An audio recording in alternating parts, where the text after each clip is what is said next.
Scholarship सराव प्रश्न भाग 19 मध्ये ना जो पहिला प्रश्न आहे तो बघूयात काय दिलेला आहे तो. सराव प्रश्न भाग 19 मधला पहिला प्रश्न आहे बघा.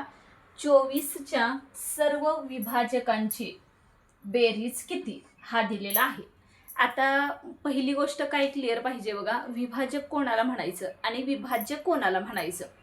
तर पहिल्यांदा विभाजक म्हणजे काय, तर त्या संख्येला ना कोणकोणत्या संख्येनं भाग जातो ना ते घ्यायचे. आणि विभाज्य म्हणजे काय, तर त्या संख्येचा पाडा पुढं कंटिन्यू करत जायचं म्हणजे त्याला विभाज्य म्हणायचं. तर आता पहिल्यांदा बघूयात आपण एक्झाम्पल थ्रू बघितलं तर पटकन तुमच्या लक्षात येईल. तर पहिला बघूयात 24च्या सर्व विभाजकांची बेरीज किती. आता बऱ्याच विद्यार्थ्यांचं कन्फ्युजन असतं की एक घ्यायचं का नाही, तर घ्यायचा एक आणि स्वतः ह्या दोन संख्या तर मेन आल्याच पाहिजे त्याच्यामध्ये. त्यामुळं एक न जाणारच, त्यानंतरचा 2 न जाईल, परत 3 8 24 होतच आहे, त्याच्यामुळं 4 येणारच आहे, 4 आलं 6 आलं, 5 नाही येणार ना, 7 नाही, त्यानंतरचा 8 आहे, त्यानंतर 9च्या पाड्यात नाही कारण 9 त्रिक 27 त्याच्यामुळे तो काही येणार नाही. 10च्या पाड्यामध्ये 10 त्रिक 30 होतं, 10 2 20 होतं त्याच्यामुळे मध्ये तर नाही येणार. 11 नाही, 12 येस आहे 12, त्याच्यानंतर 13 14 15 16 हे शक्य नाही कारण 12 दुनी लगे 24 होतं तर लगे आधेमध्ये दुसरे कसे येतील ना, तो पण नाही येणार. म्हणजेच डायरेक्ट आपण 24 वरती जाऊयात. आता काय विचारलंय त्यांनी, 24च्या सर्व विभाजकांची बेरीज किती. हे झाले त्याचे सगळे विभाजक. आता काय करूयात आपण, ह्या सगळ्यांची बेरीज करूया बघा. 1 + 2 + 3 + 4 6 8 12 आणि +24 ह्या सगळ्यांची बेरीज केली असता किती मिळते बघूया. किती झाले, 2 आणि 1 3, 3 आणि 3 6, 6 आणि 4 10, 10 आणि 7 16, 16 आणि 8 24, 24 आणि 12 36, 36 आणि 24, 36 आणि 4 40 आणि 2 वरचे ते 20 म्हणजेच किती आलं तर 60 आले.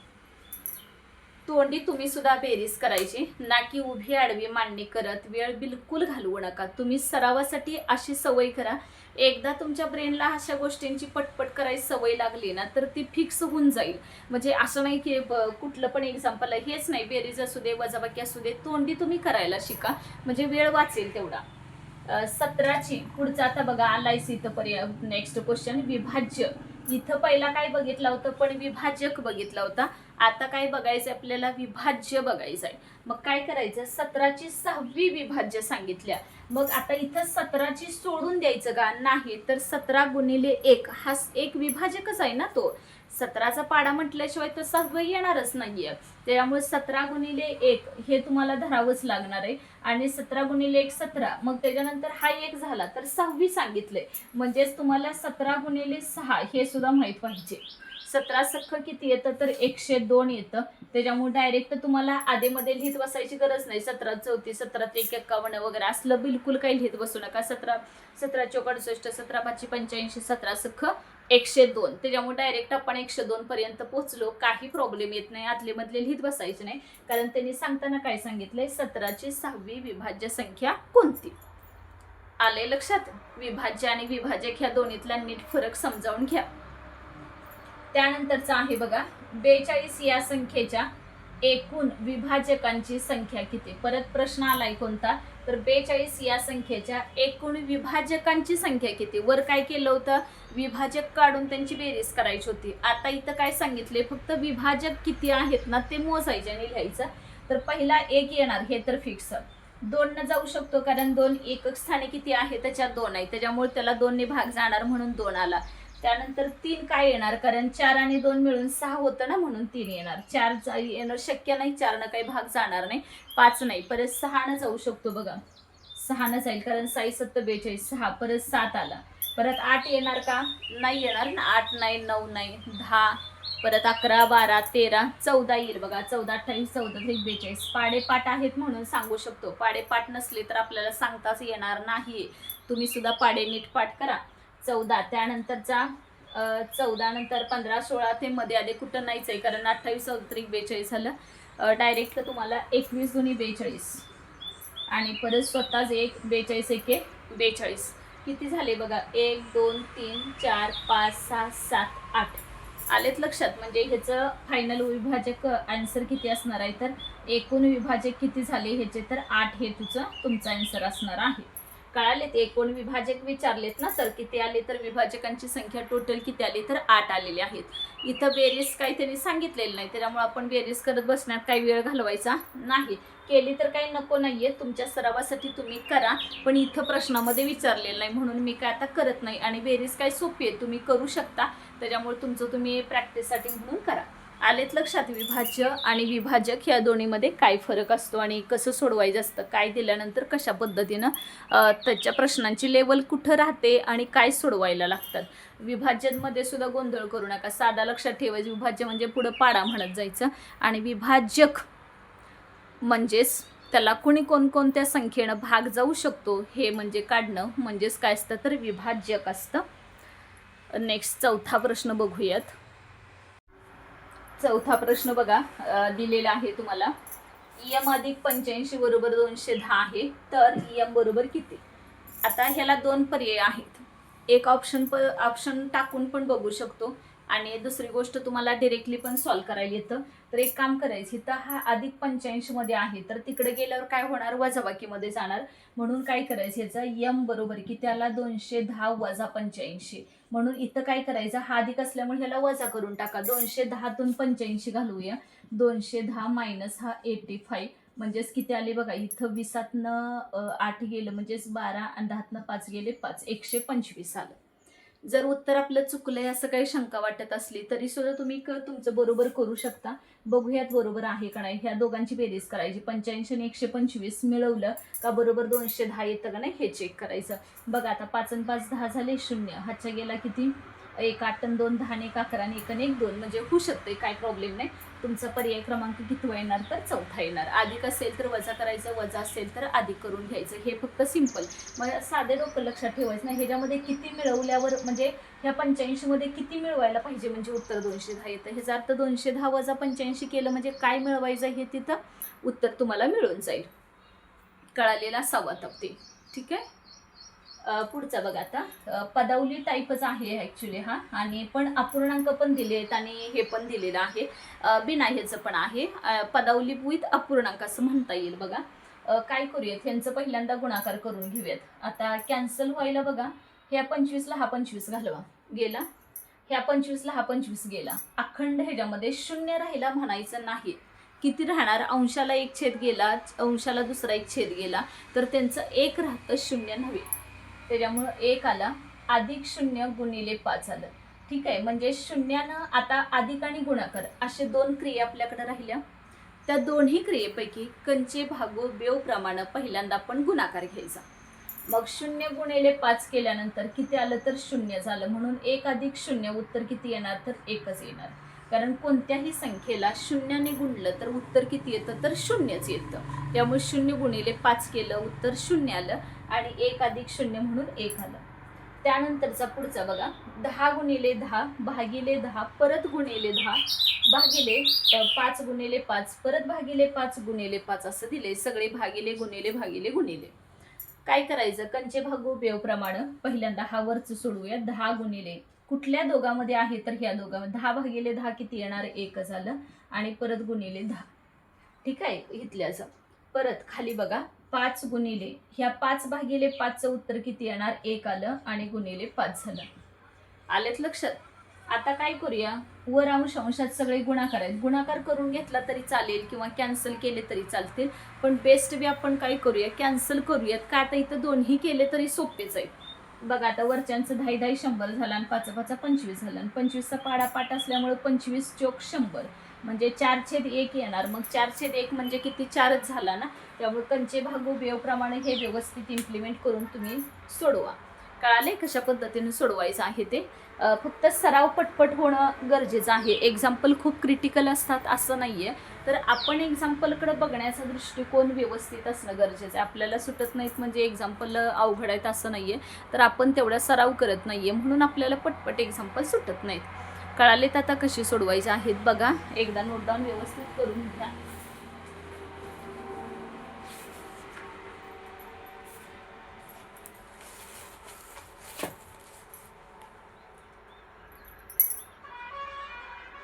ठीक आहे, 7वं एक्झाम्पल बघूया आता।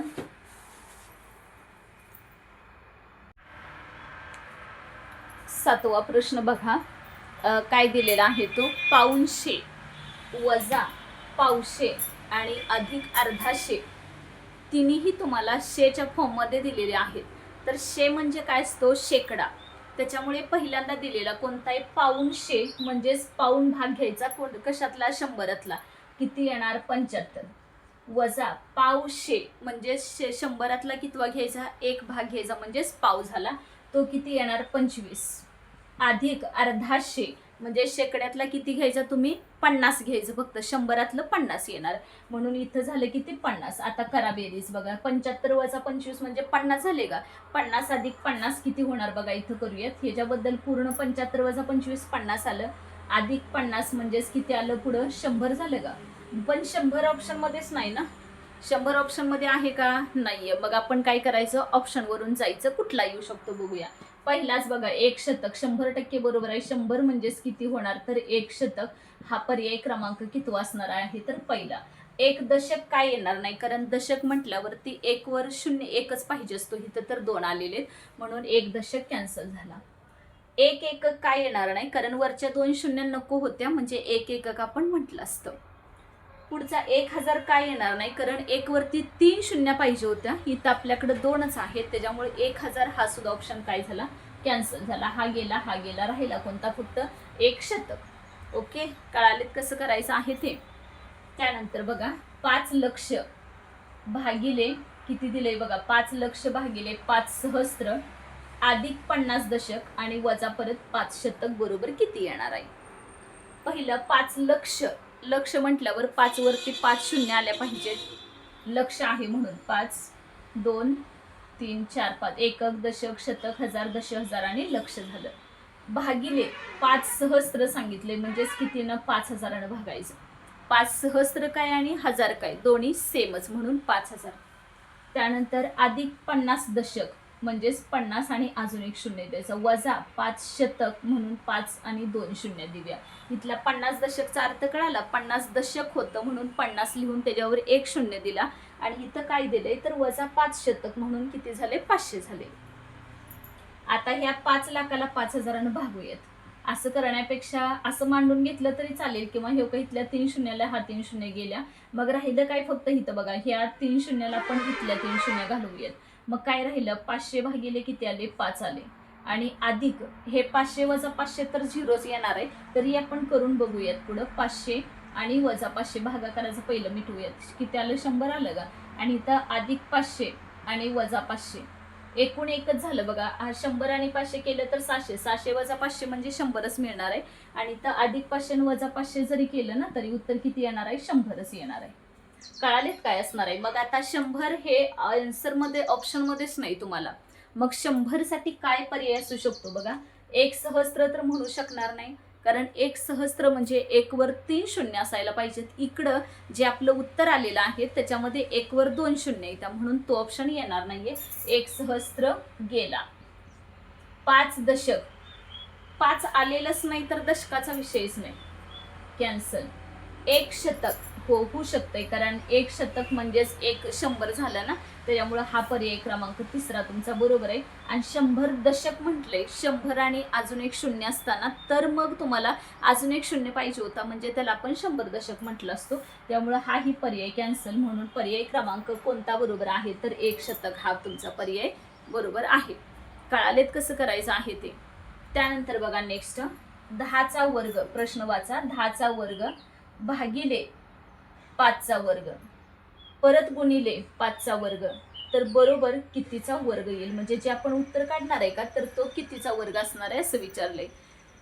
बाळांनो, तुमचे 1 ते 30 पर्यंत वर्ग कंपल्सरी पाठ पाहिजेत, 1 ते 30 पर्यंत पाडे पाठ पाहिजेत, आणि 1 ते 10 पर्यंत घन पाठ असायलाच पाहिजेत. आता 10चा वर्ग किती येणार, 100 भागिले 5चा वर्ग किती, 25 गुणिले परत 5चा वर्ग किती, 25, तर बरोबर कितीचा वर्ग. ह्याचा व्यवस्थित करूयात आपण. किती येतं, 100 भागिले 25 म्हणजेच किती आलं बघा, 4 आलं का, आणि 4 गुणिले 25 म्हणजेच किती आलं, 100. मग 100 हा कितीचा वर्ग आहे, तर 100 हा कितीचा वर्ग येणार, तर 10चा वर्ग येणार. म्हणजे ह्याचं करेक्ट आन्सर काय असणार, तर 10 हे करेक्ट आन्सर असणार आहे. आलेत लक्षात. वर्ग पाठ असले ना तर पटकन तुम्हाला जमेल. काय प्रॉब्लेम आहे आता. नक्की ना? ठीक आहे, पुढचा घेऊयात आपण. जमतील आता, काही प्रॉब्लेम नसावा. लक्षात आलेत पाऊणशे, लक्ष, दशलक्ष वगैरे हे काय असतं, सहस्र काय असतं, शतक, दशक अगदी व्यवस्थित क्लिअर केलेलं आहे, कळेल तुम्हाला. आणि सांगितल्याप्रमाणे वर्ग तुमचे पाठ असणं खूप खूप खूप गरजेचं आहे, तरच असे प्रश्न सुटतील. आणि जेवढं तुम्ही फास्ट गणित सोडवा, वेळ जास्त घालवायचा नाही ह्याच्यासाठी. ठीक आहे, 10वं बघूया. 10वा प्रश्न आहे 990 भागिले 9 गुणिले 100 भागिले 11 अधिक परत 1 सहस्त्र असं दिलेलं आहे. तर काय करूया, पहिल्यांदा भागाकारच बघूयात. 990 भागिले 9 म्हणजे 9 एके 9 आला, 9 एके 9 आणि वरचा 0 किती 110 झाले इथं. परत गुणिले ह्या तर आपण कंस सोडवून घेतला, कंसाचं उत्तर 110 आलं, गुणिले 100 आणि भागिले 11 आहे. मग 11च्या पाड्यात तर 100 नाहीये. मग अशा वेळेस बाळांनो काय करायचं, तर 100 वर अंशात लिहायचं आणि छेदात 11 आणायचं, गडबड करायची नाही. मग इथं किती झाले, 11 झाले का. आणि बरोबर की नाही, असे एक्झाम्पल असतात की ही 11ने इथं भाग जात असतोय, म्हणून तर ते भागिलेमध्ये तसे दिलेले असतात. त्यानंतर अधिक 1 सहस्त्र म्हणजेच किती, 1 वर 3 शून्य म्हणजेच 1000 झाला.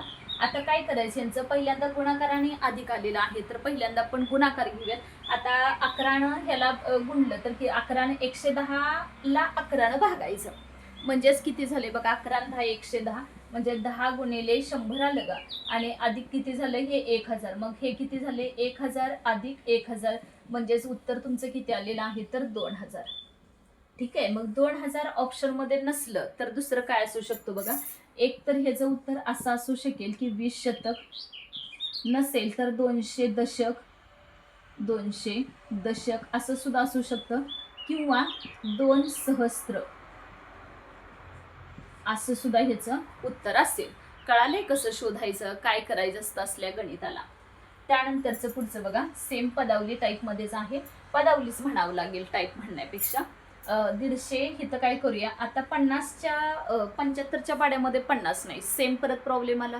मग तुमचं लगेच कन्फ्युजन होतं की ह्याला भाग जात नाही, पुढं काय करायचं. सांगितलं ना एकदा की 50 अंशात लिहायचं आणि भागलंय की नाही तेच खाली छेदात लिहायचं. म्हणजेच कसं झालं बघा, 150 गुणिले 50 भागिले 75 आणि अधिक 0 वजा 0. काय करणार ह्याला बघूयात. आता 25 त्रिक 3 जाऊ शकतो ना भाग्याला, सॉरी 25 न जाऊ शकतो, मोठ्या मोठ्या ह्यानं लावूयात. इथं किती आला बघा, 25 त्रिक 75, 25 पाचा 125, 25 सख्ख 150 आलं का सख्ख. परत पुन्हा 3 एके 3 आणि इथं परत 3 दुनी 6 म्हणजेच किती आलं पुढचं, 100 आलं का तिथलं. आणि अधिक 0 वजा 0 त्याला काही किंमत नाही, त्याच्यामुळे उत्तर फक्त किती आलं तर तुमचं 100 आलं. कळालं कसं सोडवलेलं आहे ते. त्याच्यामुळे कॅल्क्युलेशन नीट बघा, अंशाचं छेदाचं, अंशाला कोणत्या दोन्ही संख्यांना एका संख्येने भाग गेला पाहिजे वगैरे नाही, हे तुम्ही क्लिअर करा. हे परत सुद्धा तुम्हाला सारखं लागणारच आहे प्रत्येक वर्गाला. परत आता इथं बघा, सगळ्यांचा छेद समान आहे, त्याच्यामुळे आपण पहिल्यांदा काय करूया, छेद समान लिहून टाकूया. वर किती दिलंय, 25 अधिक 25 आणि परत वजा 25 आहे, म्हणजेच किती झाले बघा, हे 25 वजा 25 झिरो झाला आणि राहिला किती, 25 छेद 100 झालं. म्हणजेच येणार किती, 25 एके 25 आणि 25 चौक 100 म्हणजेच किती उत्तर आलं, तर 1/4 आलं. नुसतं 4 लिहायचं नाही बरं का, जर ऑप्शनमध्ये फक्त 4 असेल तर ते नाही येणार, कारण वरचे अंशात 25 आहे. जर छेदात 25 असताना 100 भागला असताना तर आपण 4/1 म्हणजे 4 असं आपल्याला लिहिता आलं असतं. कळालंय एक्झाम्पल कसं सोडवायचं, काय करायचं ते नीट बघून घ्या व्यवस्थित, कसे सोडवलेले आहेत मी. काय प्रॉब्लेम नसेल. आता 20 शतक, सहस्त्र वगैरे कोणाला म्हणायचं, दशक वगैरे कुणाला म्हणायचं, बघा जमतात का एक्झाम्पल, तसे तुम्ही तयार करा. अजून एक्झाम्पल तुम्हाला सुटतील अशा पद्धतीनं प्रॅक्टिससाठी सोडवायला काही हरकत नाही ना. नाहीतर मार्केटमध्ये भरपूर बुक्स अवेलेबल आहेत. हे झाल्यानंतर तुम्ही त्याच्यातले सुद्धा सॉल्व करू शकता, जमतील. आता काही प्रॉब्लेम नसावा ह्याच्यातले गणित सोडवताना वगैरे. ठीक आहे, 13वं गणित बघूया पुढं. 13वा प्रश्न बघा, 2.5 तास अधिक 3.5 तास, 2.5 तास अधिक 3.5 तास वजा परत 180 मिनिटे असं केलेलं आहे. तर बरोबर किती तास येणार असा प्रश्न आहे. 2.5 आणि 3.5 ते पहिला मिळवूयात आपण. 2.5 तास म्हणजेच किती झाले, 2 तास 30 मिनिटं. 3.5 म्हणजेच किती झाले बघा, 2 तास 30 मिनिटं ह्याचे 3.5 म्हणजेच किती झाले, 3 तास 30 मिनिटे बरोबर, 2.5 30 झाले का. आणि वजा 180 ह्यांच्या अगोदर बेरीज करूयात आणि मग किती झाले बघा, 2 आणि 3 किती होणार 5, आणि 5 आणि इथला 30 आणि 30 60 झाले ना, आणि इथला 2 आणि 3 5 झाले. ठीक आहे, म्हणजे 5. आता हे तुम्ही मधनं लाईन जरी मारून घेतली ना तरी चालेल. 5 तास 60 मिनिटं, 5 तास 60 मिनिटं म्हणजे जवळपास किती झाले, तर 6 तासच झालं ना डायरेक्ट. 6 तास वजा 180 मिनिटं, 180 मिनिटं म्हणजेच किती तास झाले बघा, 6 12 साहित्रिक 18, कारण 1 तास म्हणजे 60 मिनिटं, मग 6 12 साहित्रिक 18 म्हणजे 3 तास झाले. 6 तास वजा 3 तास म्हणजेच उत्तर किती आलं. ह्या दोघांची पहिल्या बेरीज करून परत त्याच्यातनं 180 मिनिटं वजा केली, 180 म्हणजेच किती, तर 3 तास झाले. म्हणून उत्तर किती आलं, तर पुढचं 3 तास. 3 तास. कळाले कसं सोडवायचं ते. त्यानंतरचा पुढचा बघा, 99 भागिले 88 भागिले परत 9/8 आहे. कसं सोडवणार, पहिलं आहे असं लिहायचं 99 ह्याला उलटं करायचं नाही बरं का, जो भागाकारामध्ये दिलंय ना त्याला उलटून गुणिले करायचं असतं. भागाकाराची म्हणजे छेदातली जी संख्या आहे ना त्याला उलटून गुणिले करायचं. मग ह्याला उलटून गुणिले 8/9 करायचं.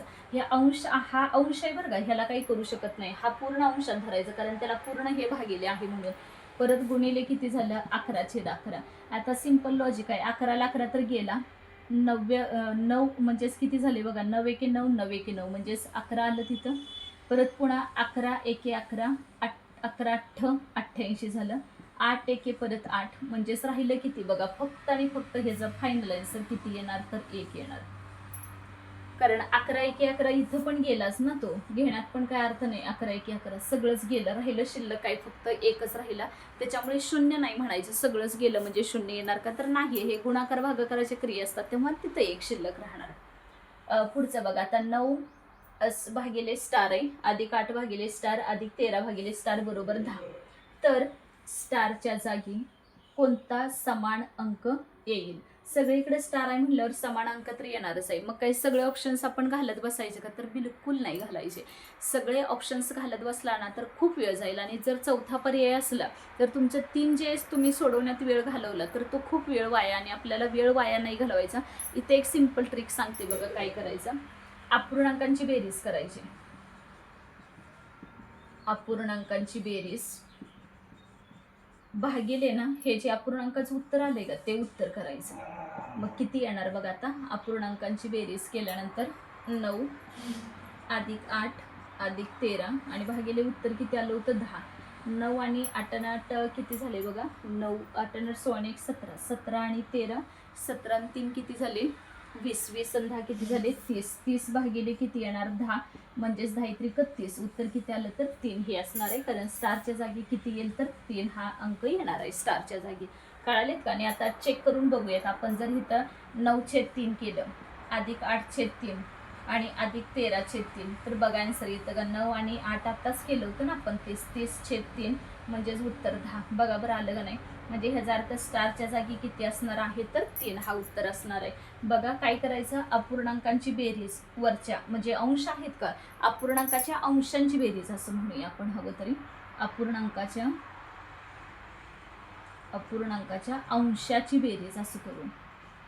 अंशाची बेरीज छेदाची करता येणारच नाही ना, कारण सगळे स्टार आहेत माहीतच नाही. त्यामुळे अपूर्णांकाच्या अंशाची बेरीज भागिले जे उत्तर आले का ह्याचं अपूर्णांकाचं ते म्हणजेच आपल्याला पुढचं फायनल उत्तर मिळेल. ही ट्रिक लक्षात ठेवा बरं का, सारखे प्रश्न असतात परीक्षेला त्याच्यामुळं, आणि पटकन सुटतंय ना एवढे 4-4 ऑप्शन्स घालून बघून कधी सोडवणार, त्याच्यापेक्षा हे कधीही तुम्हाला बेटर राहील.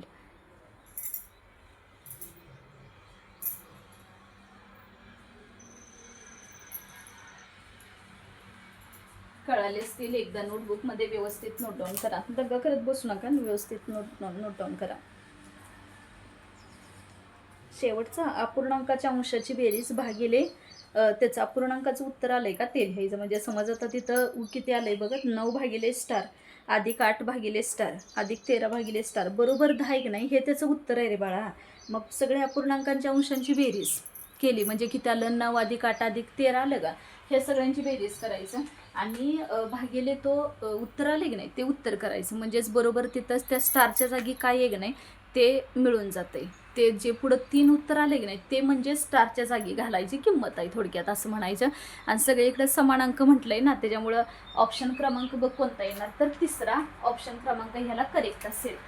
म्हणजे ही जी संख्या आल्या गा इथले, हा 3 जे आले की नाही हे 3 तुला स्टारच्या जागी टाकायचं आहे असं त्याचा अर्थ होतो. जे 3 आले की नाही इथं उत्तर, इथलं उत्तर ऍक्च्युली अपूर्णांकाचं 10 आहे, पण त्यांनी प्रश्न काय विचारला होता आपल्याला, स्टारच्या जागी समानांक. मग ज्यावेळी आपण स्टारच्या जागी 3 हा समानांक घालू ना, तेव्हा त्या होल अपूर्ण म्हणजे संपूर्णच अपूर्णांक दिलाय ना, तर त्या अपूर्णांकाचं उत्तर किती येणार आहे, तर 10 येणार आहे असा त्याचा अर्थ होतो. त्याच्यामुळं पर्याय क्रमांक कितवा बरोबर आहे, तर पर्याय क्रमांक तिसरा बरोबर आहे.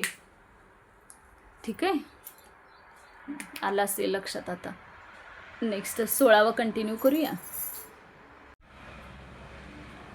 4.1/2 आणि 3.2/3 या अपूर्णांकाचा काय विचारलेला आहे, तर या अपूर्णांकाचा गुणाकार किती. ठीक आहे, असा प्रश्न आहे. मग ह्याला अगोदर आपण काय करूयात की पूर्णांकयुक्त अपूर्णांकाचं व्यवस्थित करून व्यवहार्य अपूर्णांकामध्ये रूपांतर करून घेऊया. किती झाले बघा, 2×4 = 9, 9/2 आला का इथला. परत आणि अपूर्णांकांचा गुणाकार करायचा आहे म्हणून इथं गुणिले लिहूयात.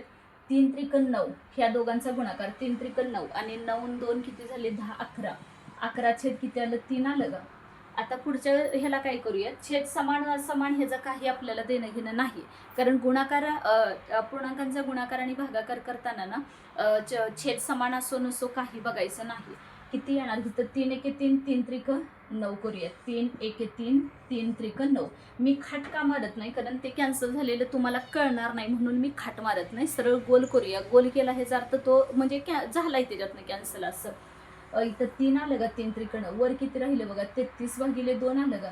मग ह्याचं रूपांतर कशामध्ये सांगितलं नाही, रूपांतर काही करायची गरजच नाही, फक्त अपूर्णांकांचा गुणाकार किती, तर 33/2 आला. आणि दुसरं जरी आपल्याला हे करायचं असलं म्हणजे पूर्णांकयुक्त अपूर्णांकामध्ये, तर कसं करणार बघा, बेक बे आलं, 3तनं 2 गेलं, 1 उतरून घेतलं किती, 3 आणि बे सख्ख 12, ह्याच्या राहिलं किती, 1 आला. बरोबर, म्हणजेच ह्याला आपण असं पण लिहू शकतो, ज्या संख्येने भागलंय ती इथं लिहायची, भागाकार आला तो इथं आणि बाकी आली ना ती इथं घ्यायची, म्हणजे हे सुद्धा त्याचं उत्तर असेल 16.1/2. ऑप्शनमध्ये जसं असेल ना तो तुम्ही बघून त्याला टिक करा व्यवस्थित, आता तेवढं तुम्हाला समजणार. पुढचा आहे बघा, परत 3.2/5 अधिक 2.4/2 वजा 3.2/2 बरोबर किती. सेम 5×15 आणि 2 किती झाले, 17/5 झालं. अधिक परत बेक बे बे दोन्ही 4 झालं, 4 आणि 4 8 झाले, 8/2 वजा बे 6, 6 आणि 2 किती झाले, 8, 8/2 आलं. बघा व्यवस्थित, ह्या 5 आणि 3 ला गुणलं, 5×15, 15 आणि 2 किती आले, 17/5. परत बे दोन्ही 4 आणि 4 बे दोन्ही 4 आणि 4 आणि 4 8 झाले, 8/2 वजा 3 दोन्ही 6 आणि 2 किती, 8/2 आलं. उत्तर बघा आता 17/5, ह्याचा छेद समान आहे ना, त्याच्यामुळे 8/2 वजा 8/2 तर कॅन्सल, म्हणजे गेल्यातच जमाय, काही घेण्यात अर्थच नाही. त्याचं उत्तर 0, तर फायनल किती आलं, 17/5 झालं. की पुढं सोडवायची गरजच नाही ना, कंचे भागू बेव प्रमाण जावा. आणि जरी ह्याची बेरीज वगैरे जरी केली ना तरी पण आन्सर तेवढंच येणार आहे, त्याच्यामुळे पुढं करत बसायची गरजच नाही.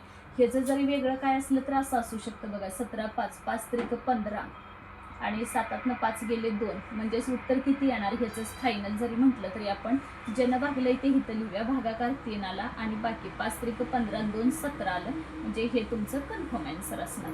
म्हणजे हे असेल ऑप्शनमध्ये बघा ना, तुम्हाला कशा पद्धतीने दिलंय ते तुम्ही लिहू शकता. त्यानंतरचं बघा पुढचा 4/11, 3/11, किती मोठं एक्झाम्पल दिसतं ना बघितल्यावरती. पण कायम एक लक्षात ठेवायचं, पहिला छेद समान आहे का चेक करून घ्या.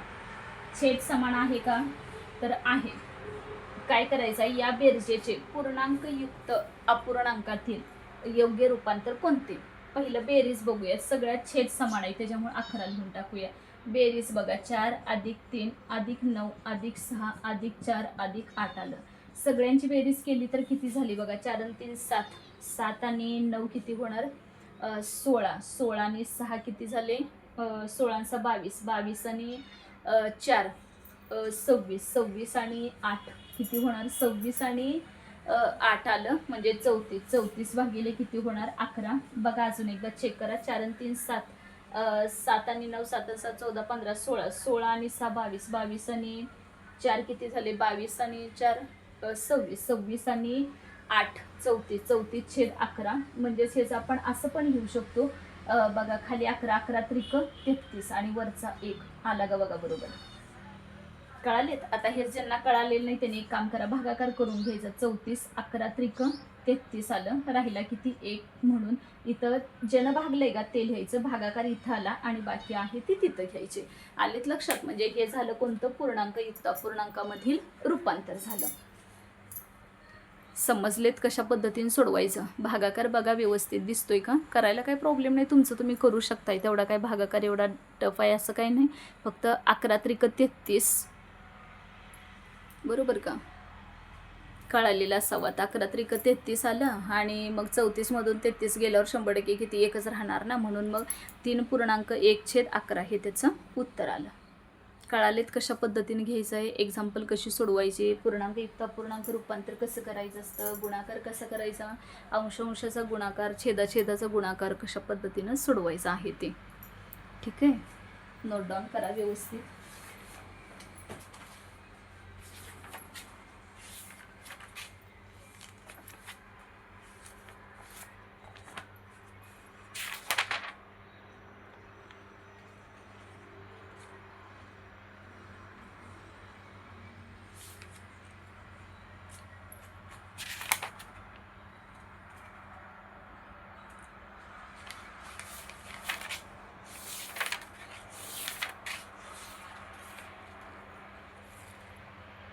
एकोणीसावं बघूया.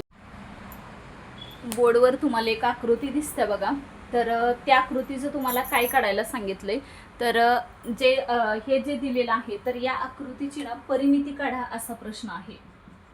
आकृतीची परिमिती काढा, आकृतीची परिमिती काढा असा तुम्हाला प्रश्न दिलेला आहे. काय करायचं, परिमिती म्हणजेच काय असतं बघा, तर सर्व बाजूंची बेरीज करायचं. जेवढे तुम्हाला काय दिसतात ना ह्याच्यात बाजू, त्या सगळ्यांची बेरीज करून घेऊयात. म्हणजेच काय मिळेल, तर त्याचं उत्तर मिळेल परिमिती बरोबर, परिमिती बरोबर काय करायचं, ह्या सगळ्यांची बेरीज करूया. परिमिती बरोबर किती आली बघा, 2 + 4 + 2 + 3.05 आणि +3 आहे. काय ह्याच्यात अवघड आहे सांगा? फक्त परिमिती कशाला म्हणायचं एवढं तुम्हाला कळालं ना तरी बाद झालं. ते बाकी सगळी बेरीज करा. मग बघा बरोबर आहे का, 2 4 2 आणि 3.05 आणि 3 आहे. 2 आणि 4 6 7 8 8 आणि 3 11 11 आणि 3 किती झाले बघा, 12 13 14 14.5. आता मीटर दिलं असलं मीटर लिहा, सेंटीमीटर दिलं असलं सेंटीमीटर द्या. इथं असं काहीच मेन्शन केलेलं नाही आकृतीमध्ये, त्याच्यामुळे आहे तसं सोडून द्यायचं. त्यांनी एकक दिलं नाही तर आपण कसं लिहिणार ना, मनाने आपण काही घेऊ शकत नाही. जरी तुम्हाला ऑप्शनमध्ये दिलं असलं तरी सुद्धा त्याला आपल्याला घेण्याचा अधिकार नाही. का नाही आहे, कारण आकृतीमध्ये काय मेन्शनच केलं नाही ना. त्यांनी सांगितलंय का तुम्हाला? नाही. मग कसं घेणार सांगा बरं. पुढचा बघा आता 20वा. 3 बाजू समान असलेल्या त्रिकोणाची परिमिती 51 सेमी आहे, तर त्रिकोणाच्या एका बाजूची लांबी किती? आता 3 बाजू समान आहेत, म्हणजेच तो कसला त्रिकोण असला पाहिजे सांगा? समभुज त्रिकोण असणार, समभुज त्रिकोण बरोबर का.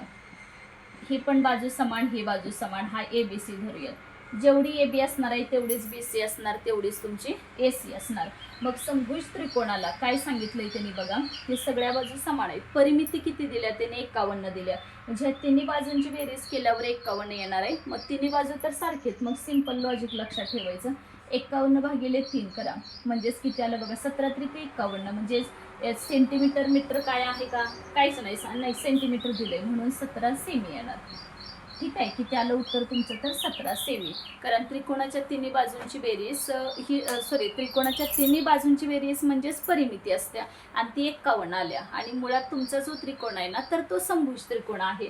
आता इथंच मी समभुज सांगितला, तुम्हाला समद्विभुज जर विचारलं तर तो सुद्धा काढता यावा. समद्विभुज असा असतो बघा, ह्या दोन्ही बाजू समान असल्या ना तर ही वेगळी असते, म्हणजे ह्याला आपण असं देता येणार नाही. ह्या दोन्ही समजा ह्याला नावं देऊयात, ही AB आणि AC. ह्या दोन्ही बाजू समान, एक बाजू तेवढी वेगळी. ह्याला कोणता म्हणायचं? तर समद्विभुज, समद्विभुज त्रिकोण झाला. आणि विषमभुज कुणाला म्हणायचं? तर कुणाला म्हणायचं विषमभुज बाळा, कुणाला म्हणायचं विषमभुज त्रिकोण? तिन्ही बाजू कसल्या असते तर वेगवेगळ्या असल्या का त्याला कोणता म्हणायचं विषमभुज. म्हणजे ही वेगळीच आहे, परत ही वेगळीच, परत ही वेगळीच, अशा तिन्ही पण वेगवेगळ्या असल्या ना तर त्यांना काय म्हणायचं तर विषमभुज त्रिकोण. ते असे जरी एक पेपरला प्रश्न विचारला ना तर त्याच्याशी संबंधित सुद्धा नाही बाकीचे त्रिकोण सुद्धा तुम्ही करायचे. म्हणजे इथं सराव करताना मग एक्झामला मग काही वाटणार नाही तुम्हाला. नाही तर तेवढा एकच प्रश्न विचारलाय तेवढाच रट्टा मारूया, तेवढ्याच फक्त उत्तर काय येणार बघूयात असं अजिबात करायचं नाही. आलेत लक्षात कसे सोडवायचे आहेत प्रश्न वगैरे नीट बघून घ्या. कसा दिलेला आहे तो विषमभुज त्रिकोण वगैरे कसा आहे. विषमभुज त्रिकोण कोणाला, समद्विभुज त्रिकोण कोणाला म्हणायचं ते. तीन बाजू समान असले की कोणता समभुज त्रिकोण बोर्डवर दिसतोय बघा, ज्याची आपण आत्ताच काढलं ना. एक बाजू 17 सेंटीमीटर आली. समद्विभुज म्हटलं की कसं फक्त दोन बाजू समान असतात, एक बाजू असमान असते. आणि विषमभुज म्हटलं ना तर एक पण बाजू समान येत नाही, तिन्हीच्या तिन्ही बाजू तुमच्या वेगवेगळ्या असतात. त्या म्हणून तर त्या त्रिकोणाला विषमभुज असं म्हटलेलं असतं. भुज म्हणजेच बाळांनो बाजूवर का, नाही तर परत असं भुज वगैरे असं काय म्हणतायत तर ते भुज म्हणजेच बाजू. तेवढे स्कॉलरशिपच्या विद्यार्थ्यांना कळणार. आता परिमिती म्हटलं की सर्व बाजूंची बेरीज करायची. आता हा फक्त दिलेले आहेत तुम्हाला, कोणताही असं काहीच मेन्शन केलेलं नाही, फक्त एक आकृती दिली आणि आकृतीची परिमिती काढा असं म्हटलंय. म्हणजे तिथं काही त्रिकोण चौकोन आयत वगैरे असं काहीच नाही म्हटलेलं. त्याच्यामुळे आपण फक्त सर्वांची बेरीज म्हणजे सर्व बाजूंची बेरीज केली आणि लिहून टाकलं किती आहे ते. कळालेत कसं सोडवायचं ते. ठीक आहे.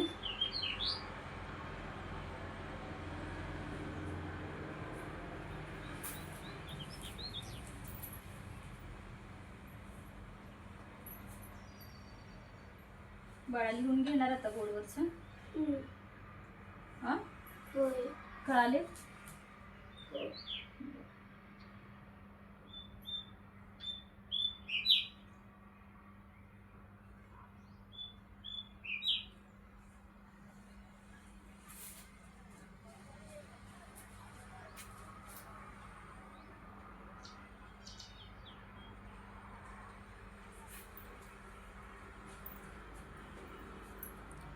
चला झाले असले तर थांबूयात आता. नोटबुकमध्ये नोट डाऊन करून घे सगळे. थांबूयात इथंच.